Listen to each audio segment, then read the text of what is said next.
Union MOS doctor Jitendra Singh ji आज रियासी के बागा में पहुंचे थे और भाजपा के उम्मीदवार चमन लाल भगत जी के लिए उन्होंने यहां पे प्रचार किया और अब वो यहां से जा चुके हैं। हमने कोशिश हालांकि उनसे की बातचीत करने की, लेकिन उन्होंने बात नहीं की। हमारे साथ पूर्व विधायक बलदेव राज शर्मा जी हैं और भाजपा के अन्य तमाम नेता भी यहाँ पे मौजूद हैं, कार्यकर्ता भी मौजूद हैं। आइए बलदेव राज शर्मा जी से बात करते हैं। बलदेव जी, किस तरह से देख रहे हैं तमाम जो केंद्रीय मंत्री हैं, वो भी दो मंत्री हमने देखा कि रियासी जिले में उन्होंने भी दौरा किया, ये तीसरे मंत्री हैं, ये यहाँ के सांसद भी हैं, इन्होंने भी दौरा किया। तो किस तरह से समीकरण देख रहे हैं? 14 सीटों में से कितनी सीटें आप इस बार लेने जा रहे हैं? मैं पहली तो बात आपको बता देता हूँ कि ये बहुत बड़ी इंपॉर्टेंट इलेक्शन है। ये इलेक्शन इस बात के लिए है, जम्मू वालों के लिए, खास तौर पे हिंदुस्तान के लिए, कि इस इलेक्शन के जो एजेंडा है नीचे का, वो दफ़ा 370 हटी है, उस पर वोटिंग होनी है। 35A हटी है और ख़ास तौर पे जो नया ऑर्डर 35A के बाद उन्होंने डिलिमिटेशन का किया, जो स्टेट में डिलिमिटेशन होनी थी, जो डिलिमिटेशन थी नेशनल कॉन्फ्रेंस की सरकार ने, फारूक साहब की सरकार ने 2/3 मेजॉरिटी के साथ 32 तक के लिए इसको बंद करके रखा था।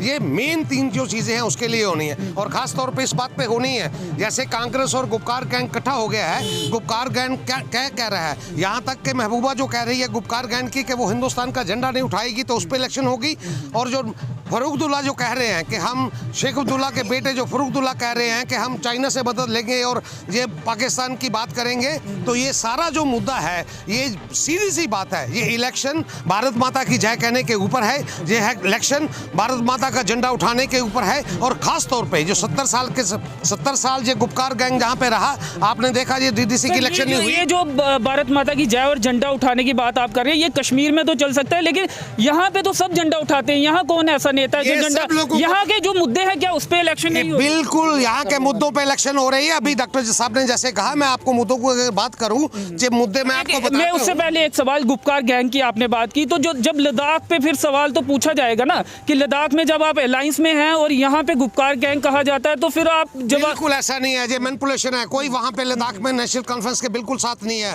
ना कोई नेशनल कॉन्फ्रेंस के साथ है, ना कांग्रेस के साथ है। जो इलेक्शन हो रही है वो गुपकार गैंग हमारे खिलाफ इलेक्शन लड़ रहा है। आज आपने देखा होगा जो इलेक्शन इस वक्त डीडीसी की हुई है, ये 30 साल में ये रिकॉर्ड हुआ है कि 32 से लेकर 50% तक कश्मीर में लोग वोट डाला है। पहले होता क्या था, 400 वोट ले लिया एमएलए बन गए, आपने 8000 वोट ले लिया मेंबर पार्लियामेंट बन गए। मैं धन्यवाद देना चाहता हूँ। कश्मीर में होता था, यहाँ मैं कह रहा हूँ कि मैं कश्मीर के लोगों के, आज उन्होंने जमहूरियत को समझा है। 70 साल के बाद जो डीडीसी के इलेक्शन होने जा रहे हैं, ये एक मिसाल है। 73 और 74 को हटाने का काम जो किया है, और बाकी रही ये मुद्दों पे क्या है, मुद्दे जो डेवलपमेंट यहाँ पे मोदी सरकार ने की है, जो डेवलपमेंट के जरिए घर घर पे गैस पहुंची है, घर घर के 5 लाख रुपए का बीमा पहुंचा है, घर घर के पे जाके शौचालय की बात हुई है, हर आदमी का जो घर बन रहा है, ये सारे मुद्दे चुनाव के मुद्दे हैं। और इन्हीं मुद्दों पे मैं आपको यकीन दिलाना चाहता हूँ, ये जो हमारी जो 14 सीटें हैं, इन 14 सीटों में हम 14 की 14 सीटों पे भारतीय जनता पार्टी यहाँ से जीत रही है। और उससे भी वही बात है,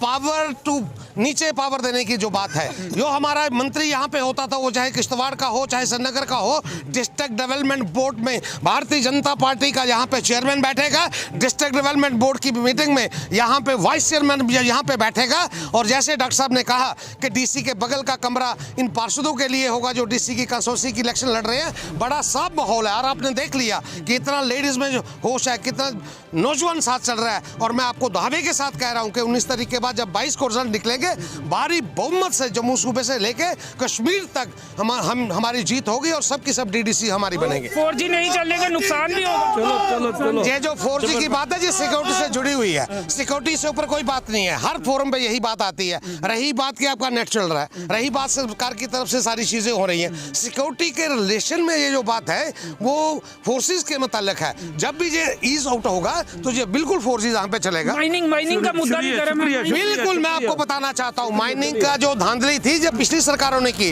हम इसको सारे निजाम को ठीक करने में लगे हैं और उसके टेंडर हो चुके हैं, माइनिंग के टेंडर हो चुके हैं। और माइनर के टेंडर होने के बाद जो कोई एडमिनिस्ट्रेशन है वो कहीं अगर खराबी कर रही है तो ये डीडीसी बनने के बाद सारी चीजें दुरुस्त होंगी और माइनिंग के सब लोगों को मिलेगा। 14 सीटें आपने कही, महौर में, चसाना में, गुलाबगढ़ में तो भाजपा दिखती नहीं है।